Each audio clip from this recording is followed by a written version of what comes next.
श्री इमरान प्रतापगढ़ी जी। धन्यवाद सभापति महोदय। हम ही को कातिल कहेगी दुनिया, हमारा ही कत्लेआम होगा। हम ही कुएं खोदते फिरेंगे, हम ही पे पानी हराम होगा। सभापति महोदय, सन 1947 में दिल्ली की जामा मस्जिद की तारीखी सीढ़ियों पर खड़े होकर के भारत रत्न मौलाना अबुल कलाम आजाद साहब ने कहा था कि मुसलमानों कहां जा रहे हो, यह है तुम्हारा मुल्क, यहां तुम्हारे आबाओ अजदाद की कब्रें हैं। उस वक्त मौलाना आजाद की ये सदाएं सुन करके लोगों ने अपने सरों की गठरियां उतार करके रख दी थी। आज उसी दिल्ली में मौजूद देश की संसद में एक बिल आया है जो हमसे उसी जामा मस्जिद की सीढ़ियों के सबूत मांगेगा, जो उन्हीं सीढ़ियों के पास अपनी कब्र में सोए हुए मौलाना आजाद को फिर से कब्र से सदा देनी पड़ेगी कि ये जो कब्र है वो मेरी कब्र है, ये किसी सरकार की जागीर नहीं है। सभापति महोदय, मैं जहां खड़ा हूं इसी संसद भवन के सामने सड़क के उस पार अपनी कब्र में सोए हुए भारत के पूर्व राष्ट्रपति फखरुद्दीन अली अहमद की कब्र है। शायद अब उस कब्र से भी सदाएं आए कि ये कब्र मेरी कब्र है, ये सरकार की जागीर नहीं है। सभापति महोदय, मैं वक्फ कानूनों में किए जा रहे संविधान विरोधी बदलावों के खिलाफ बोलने के लिए खड़ा हुआ हूं। संविधान का आर्टिकल 14 हो, 29 हो, 30 हो, चीख चीख कर कहता है कि देश में सब बराबर के हकदार हैं। आर्टिकल 26 कहता है कि सबको अपने अपने मजहबी कामों के लिए मंदिर, मस्जिद, गिरजाघर, गुरुद्वारों का निर्माण करने का हक है और उसका रखरखाव का भी हक है। लेकिन डॉक्टर बाबा साहब अंबेडकर के संविधान को हर दिन कुचलने वाली ये सरकार देश के मुसलमानों से नफरत में इतनी अंधी हो गई है कि खुलेआम देश की संसद में देश सरकार के माइनॉरिटी मिनिस्टर साहब और होम मिनिस्टर साहब झूठ बोलते हैं और देश को गुमराह करते हैं, झूठ शब्द असत्य बोलते हैं। सरकार ने इस बिल का नाम उम्मीद रखा है। मंत्री जी कल से इसे देश के मुसलमानों के लिए नई उम्मीद बता रहे हैं। नहीं मंत्री जी, न तो यह बिल मुसलमानों के लिए नई उम्मीद है और न ही उम्मीद की नई किरण। सभापति महोदय, भाजपा ने पूरे देश में वक्फ के नाम पर कई सारे झूठ फैलाए हैं। आइए आज उनकी सच्चाई पर बात करते हैं। वक्फ ट्रिब्यूनल को ऐसे बताया जाता है जैसे वक्फ ट्रिब्यूनल कोई मजहबी खाप पंचायत हो। सभापति महोदय, जबकि सच्चाई यह है कि वक्फ ट्रिब्यूनल भी तो सरकारी न्यायिक विभाग है जिसमें सरकार द्वारा नियुक्त जज होते हैं, जिसमें प्रशासनिक अधिकारी होते हैं, कहीं ऊपर से थोड़ी आ गए।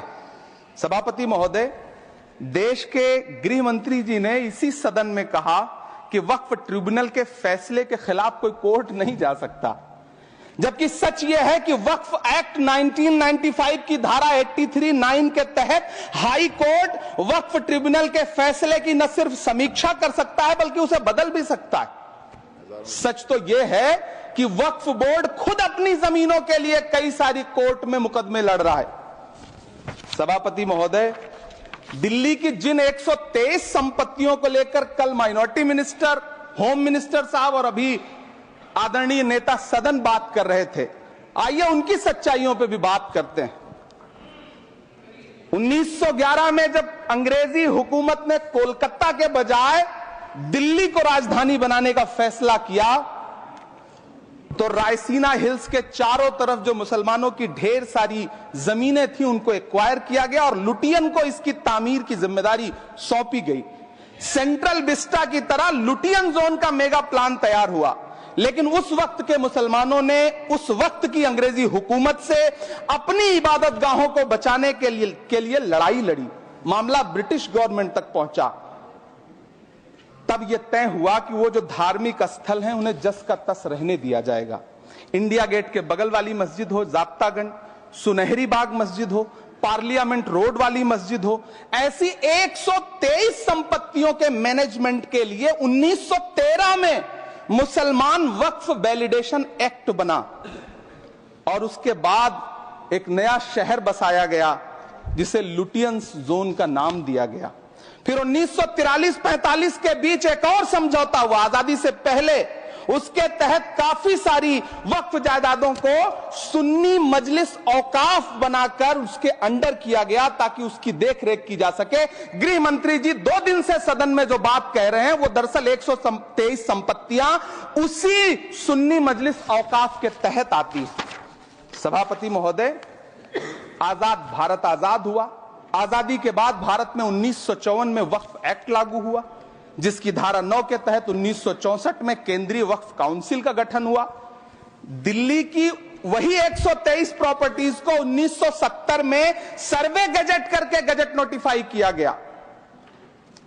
इसके निपटारे के लिए पूर्व प्रधानमंत्री इंदिरा जी के द्वारा 1974 में एक बर्नी कमेटी बनाई गई। बर्नी कमेटी ने 1976 में इन 123 संपत्तियों को दिल्ली वक्फ बोर्ड की संपत्ति होने की रिपोर्ट सौंपी। उस रिपोर्ट के आधार पर 1984 में कांग्रेस सरकार ने उन 123 प्रॉपर्टीज को दिल्ली वक्फ बोर्ड को सौंपने का फैसला किया, जिसके खिलाफ विश्व हिंदू परिषद कोर्ट गई। मामला 2011 तक पेंडिंग रहा।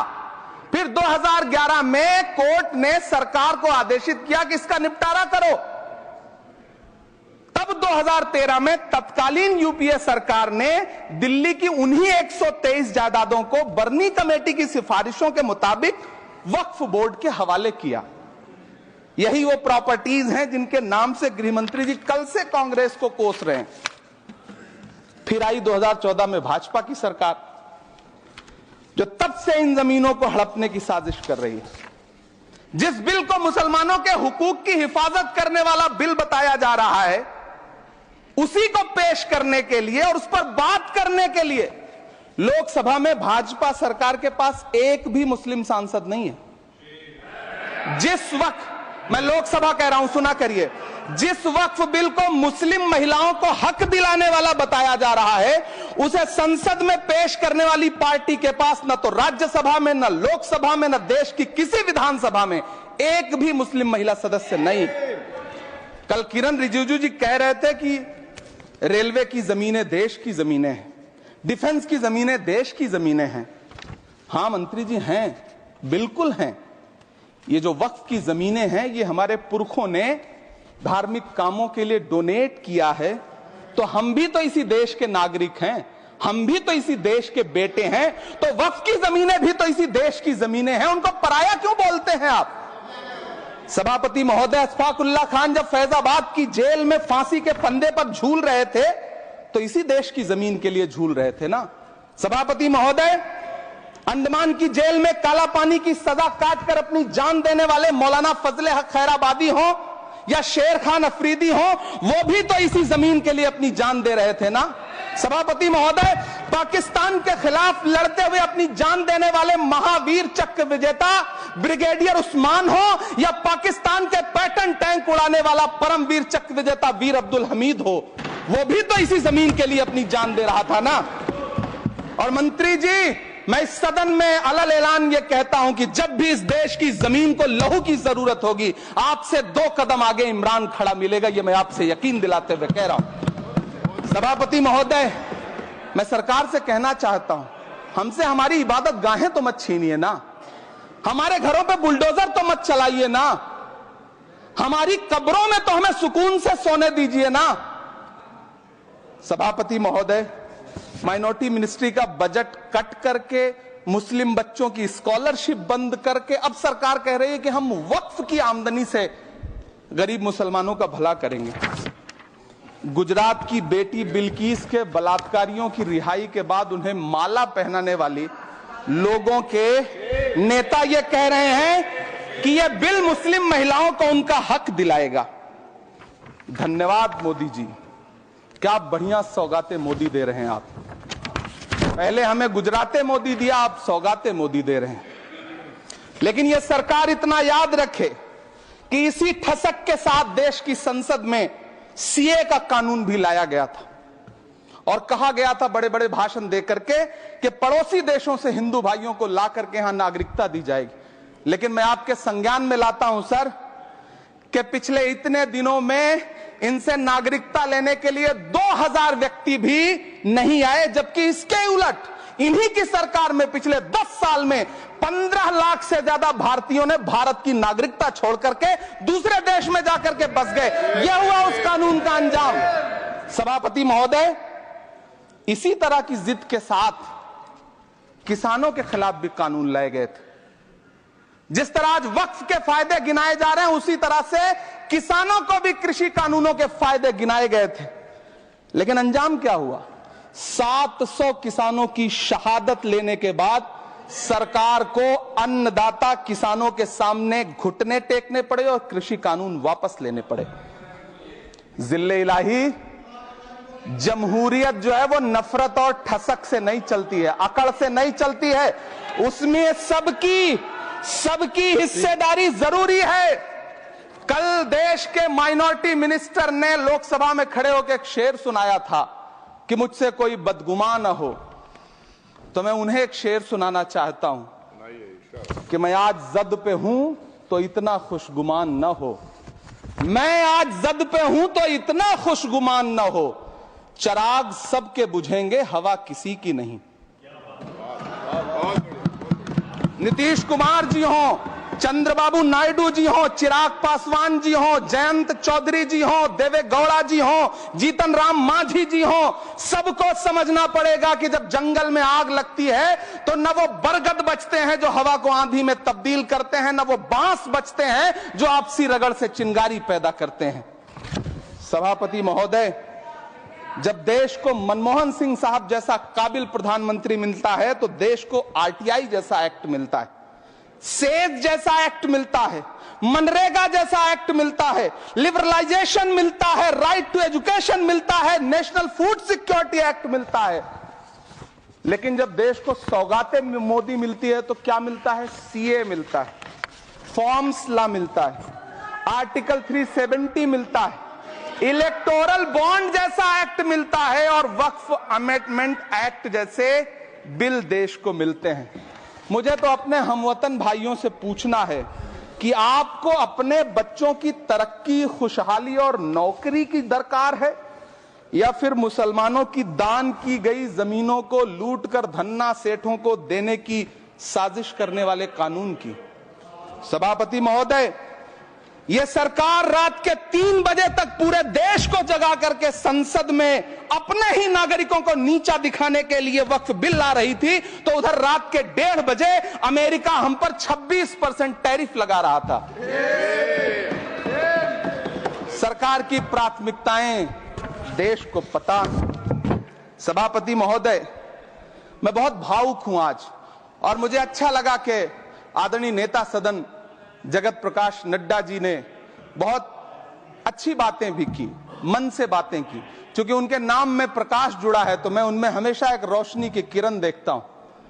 मैं उनके सामने बहुत अदब से यह बात कहना चाहता हूं कि चरागों के सफर में दबदबा हो आंधियों का तो फिर अंजाम जुल्मत के सिवा कुछ भी नहीं होगा। यह दुनिया नफरतों के आखिरी स्टेज पर है, इलाज इसका मोहब्बत के सिवा कुछ भी नहीं होगा। मैं भावुक हूं, मेरी पलकें गीली हैं। अगर देश की एक बहुत बड़ी आबादी को लगता है कि आप उसका भला करने के लिए नहीं बल्कि उनकी इबादतगाहों, उनकी कब्रिस्तानों, उनकी खानकाहों को बर्बाद करने का बिल ला रहे हैं, तो फिर आप अगर समझाने में नाकामयाब रहे हैं तो यह आपकी नाकामयाबी है। पहले समझाइए, उसके बाद कोई बिल लेकर के आइए, तब शायद हम आपका इतनी पुरजोर तरीके से विरोध ना करें। लेकिन सभापति महोदय, मैं अंत में सिर्फ इतना कहना चाहता हूं कि इस बिल में जो भी पॉइंट्स दिए गए हैं, बॉम्सी पोर्टल देख लीजिए, सरकार का झूठ आपको पकड़ में आ जाएगा। हम डरे नहीं हैं, हम सिर्फ सरकार से अपील कर रहे हैं कि हमें अपना समझिए। हम आपके अपने हैं, इस देश के नागरिक हैं और आप ताकत में हैं। संख्या बल के आधार पर बिल हो सकता है आप पास करा लें, लेकिन आपको यह बात समझनी पड़ेगी कि हम तो वो तारीख हैं, जहनों में रहना है जिसे, कागजी पुर्जे नहीं जो फाड़ डाले जाएंगे। जिस जमी पर मैं खड़ा हूं ये मेरी पहचान है। आप आंधी हैं तो क्या मुझको उड़ा ले जाएंगे? आपको यह बात समझनी पड़ेगी। आपको अगर इतना विपक्ष की तरफ से पहले जेपीसी में इतने सारे पॉइंट्स आए और उसके बाद कल से लोकसभा में और राज्यसभा में सुझाव आप सुनने को तैयार नहीं है, लोगों की शंका को दूर करने के बारे में आप बिल्कुल सोच नहीं रहे, बस आप कह रहे हैं यह बिल उम्मीद की नई किरण है। नहीं साहब, इसे भले किरण जी लेके आए हैं, लेकिन ये उम्मीद की नहीं बल्कि नाउम्मीदी की किरण है। और इस देश की एक बहुत बड़ी आबादी इस बात से खदशे में है, शक में है कि आप सीधे उनकी जमीनों को लूट करके धन्ना सेठों को बेचना चाहते हैं। मेरी अब भी आपसे अपील है कि इस बिल को वापस लीजिए। यह बिल कहीं से आपके अपने नागरिकों के लिए अच्छा नहीं है। यह बिल सिर्फ इस देश के मुसलमानों को नीचा दिखाने का और अपने एक ऐसे मतदाता वर्ग को खुश करने का बिल है जिनको इस बिल के पास हो जाने से कुछ मिलेगा भी नहीं। लेकिन आप एक नैरेटिव देना चाहते हैं, एक मैसेज देना चाहते हैं। मेरी आपसे अपील है कि कृपया ये जो सबका साथ सबका विकास का नारा है, इस नारे को रत्ती भर तो चरित्रार्थ कर दीजिए। बहुत बहुत धन्यवाद।